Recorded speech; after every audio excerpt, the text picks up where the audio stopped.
IPOB bombshell. See what they said DSS is planning to do with 5,000 youths. And finally, he must be killed. Meet Notorious Bandit, who allegedly killed over 500 Nigerians. Now the news in details. Quoting a source, Nan said the letter, which contained the names of the nominees from Kogi and Gombe states, arrived the Senate late Tuesday. The Kogi nominee will be replacing James Ocholi, the late Minister of State for Labour, while the one from Gombe will replace Amina Mohammed, former Minister for Environment, who is the current United Nations Deputy Secretary General. Buhari sent the list at a time when the Senate is unhappy with the executive. The upper legislative chamber halted the screening for Resident Electoral Commission of the Independent National Electoral Commission (INEC) as requested by Buhari. The Senate shifted the exercises by 2 weeks, citing what it termed disregard for its proceedings as reason.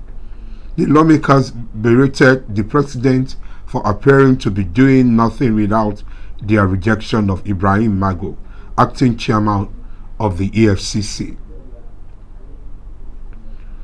The Sylvester's case generated public outrage some weeks ago when one of his relations lamented his death on the microblogging platform Twitter.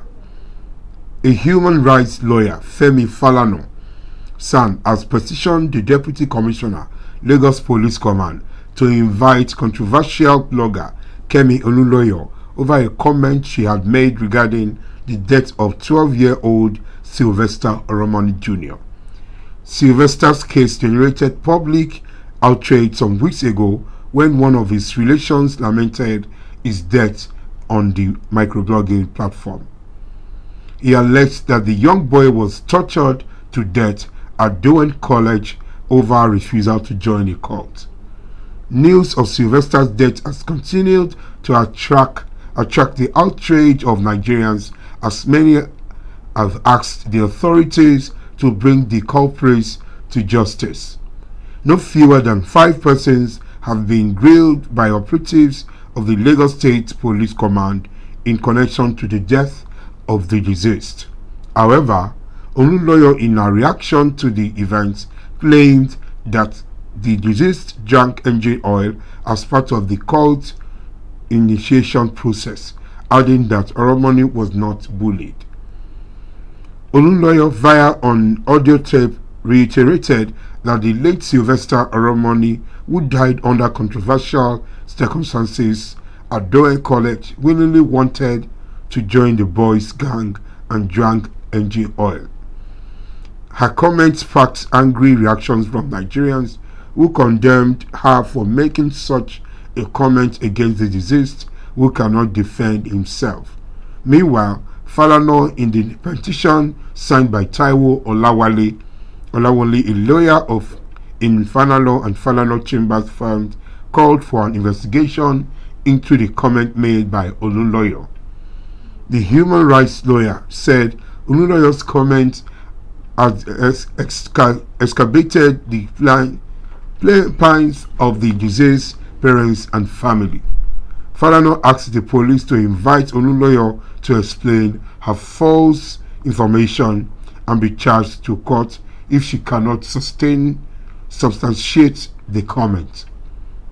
The petition reads, although the students and staff of the college suspected to have played a role in the brutal murder of Sylvester Oromoni have made useful statements to the police. One Miss Kemi Oluloyo has just introduced another twist to the incident. According to a false statement created to her, Miss Oluloyo claimed that Sylvester Oromoni wanted to join the cult. He agreed to be beaten and drank engine oil as part of initiation process. The indigenous people of Biafra, IPOB, have been called many names, including a local terrorist organization and prescribed group.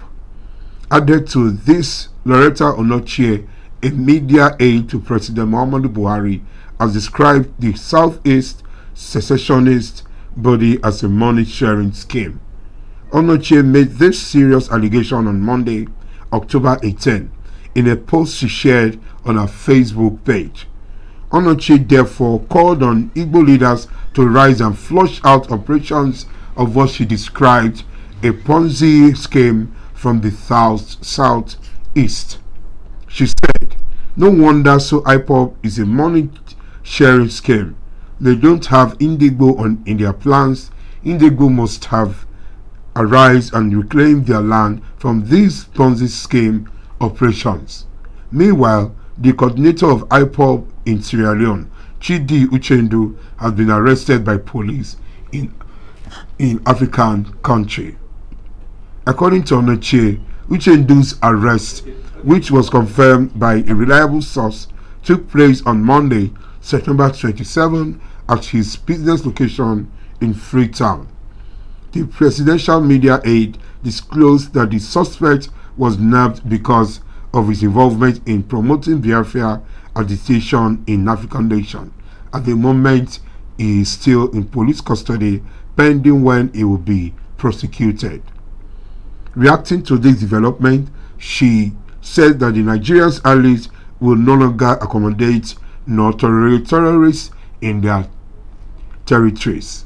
Meanwhile, a lawsuit on behalf of Kanu, filed by lawyer Kirsty Kanunta, has shown the leader and the indigenous people of Biafra was extradited from Kenya.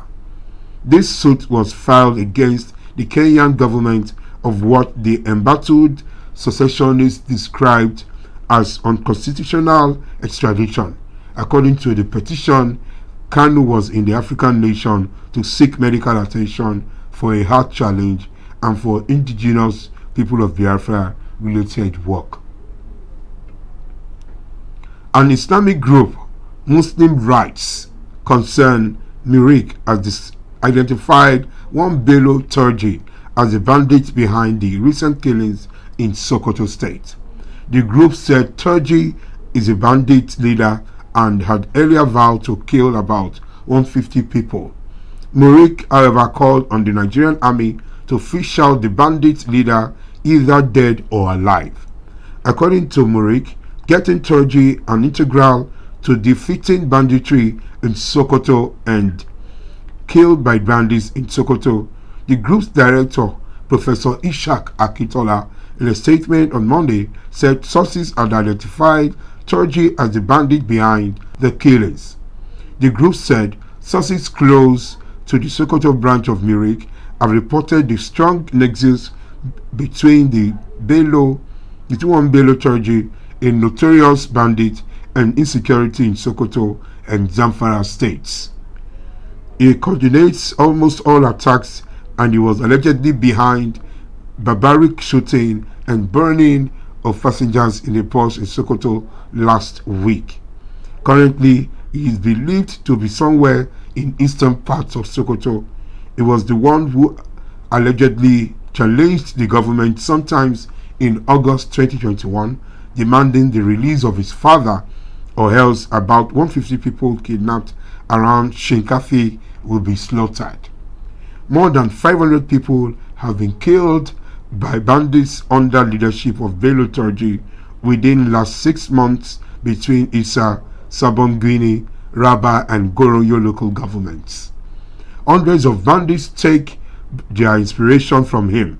The Nigerian military needs to find this dangerous man, nail him, and bandits in Sokoto and Zamfara zone will be in disarray. A commando-style operation may become necessary in order to neutralize Bello Turji, but he must be found at all costs, dead or alive. For more news and updates, please stay tuned to Fliptv News. I am Shijola Falabi. Good afternoon.